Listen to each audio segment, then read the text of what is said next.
तो जैसा कि आपने थंबनेल देखा, ये जो ब्लॉग है ये बिल्कुल वैसे ही होने वाला है, यानी कि ये शॉर्ट वीडियो है, ब्लॉग नहीं है।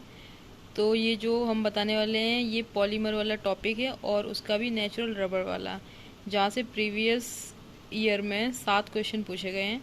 तो चलिए हम इसका पैराग्राफ और एनसीईआरटी बता दें। ये एनसीईआरटी 12th का सेकंड पार्ट 440 पेज 441 यानी 440 और 441 पेज है। तो इससे अब तक 7 क्वेश्चन पूछे गए हैं, जैसा कि आपको स्क्रीन पे दिख रहा है। चलिए और पास से दिखा देते हैं। तो ये नेचुरल रबर वाला जो टॉपिक है, इससे प्रीवियस ईयर में पॉलीमर से 7 क्वेश्चन पूछे गए हैं।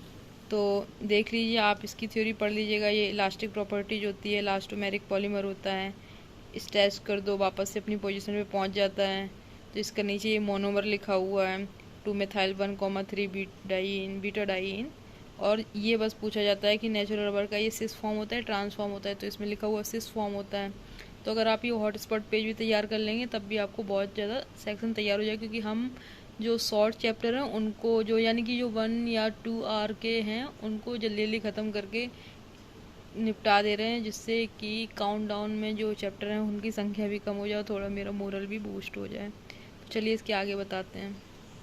तो ये न्यूप्रीन है और इसमें ये पूछा जाता है कि न्यूप्रीन का मोनोवर जो होता है उसका नाम क्या है, क्लोरोप्रीन। और इसके बारे में ये पूछा जाता है वेजिटेबल्स मिनरल ऑयल्स कहाँ से, इसको रेजिस्टेंस क्या है, ये सब मैन्युफैक्चरिंग क्या है। तो होसेस, गैसकेट्स और कन्वेयर बेल्ट्स वगैरह बनाने में इसका जो यूज करते हैं मैन्युफैक्चरिंग में, ये सब आप पढ़ लेना। बस एक टॉपिक जितना बता रहे हो उतना ही पढ़ लेना।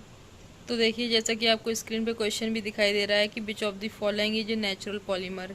ये नीट 2020 में पूछा गया है क्वेश्चन। तो आपको आंसर भी टिक किया हुआ है सिस 1,4 पॉली आइसोप्रीन। इस तरीके के सिंपल क्वेश्चन पूछे जाते हैं इस टॉपिक से।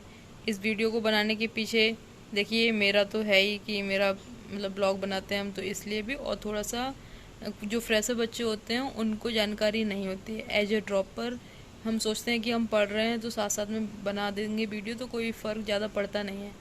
तो उनके लिए है कि उनको पता चल जाए कि कौन सा पेज इम्पोर्टेंट होता है, कौन सा नहीं होता है, क्योंकि बहुत सारे बच्चों को नहीं मालूम होता है, बहुत कुछ सर्च करते रहते हैं। अब नेचुरल रबर हैज़ वाला ये क्वेश्चन 2000 मतलब AIPMT 2016 में पूछा गया था। और मैंने आपसे इसके वीडियो के स्टार्टिंग में ही बोला था कि आपको याद रखना है कि नेचुरल रबर में सिस फॉर्म होता है। तो इसका जो पहला ऑप्शन है ऑल सिस कॉन्फ़िगरेशन, यही आंसर होगा, क्योंकि सारे जितने भी होते हैं वो सब सिस फॉर्म के होते हैं, इसलिए। अब देखिए, ये क्वेश्चन आपके सामने है, which is the monomer of neoprene in the following. ये CBSE 2013 में पूछा गया है। तो इसका जो आंसर है उसमें पीछे बताया गया था 2 क्लोरोब्यूटाडाइइन। तो इसके लिए आपको IPAC भी आनी चाहिए अगर आपको नाम याद नहीं है, क्योंकि 2 फॉर्म दिए गए हैं। तो पहला तो आइसोप्रीन वाला हो गया CH3, आई थिंक वही है, तो वो तो नहीं होगा। तो 2 क्लोरोब्यूटाडाइइन होता है, यानी कि सेकंड ऑप्शन इसका सही है। ये 4th क्वेश्चन है, which of the following statement is false, यानी कि गलत वाला चुनना है कि कौन सा गलत है।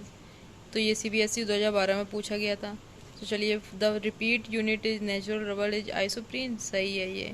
Both starch and cellulose are polymers of glucose, yes ये भी सही है। Artificial silk is derived from cellulose, artificial silk cellulose से निकाली जाती है, यस ये भी सही है।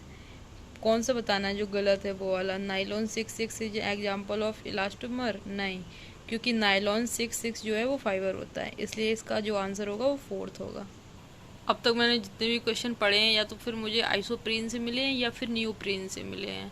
ये 2 क्वेश्चन इससे बहुत ज़्यादा पूछे जाते हैं।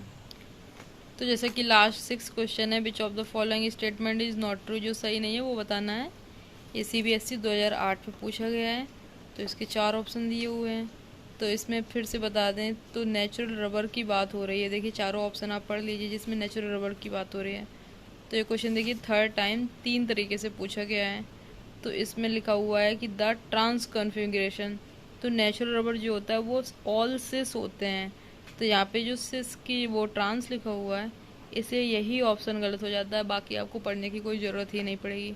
तो आप कुछ इस तरीके से भी ऑप्शन को चूज करने में थोड़ा स्मार्ट टेक्नोलॉजी दिखा सकते हैं। तो आज के लिए बस अगर आपको मेरा ये ब्लॉग अच्छा लगा हो तो आप लाइक शेयर सब्सक्राइब करके हमें सपोर्ट कर सकते हैं, फॉलो कर सकते हैं। Thank you so much for watching. मिलते हैं नेक्स्ट ब्लॉग में।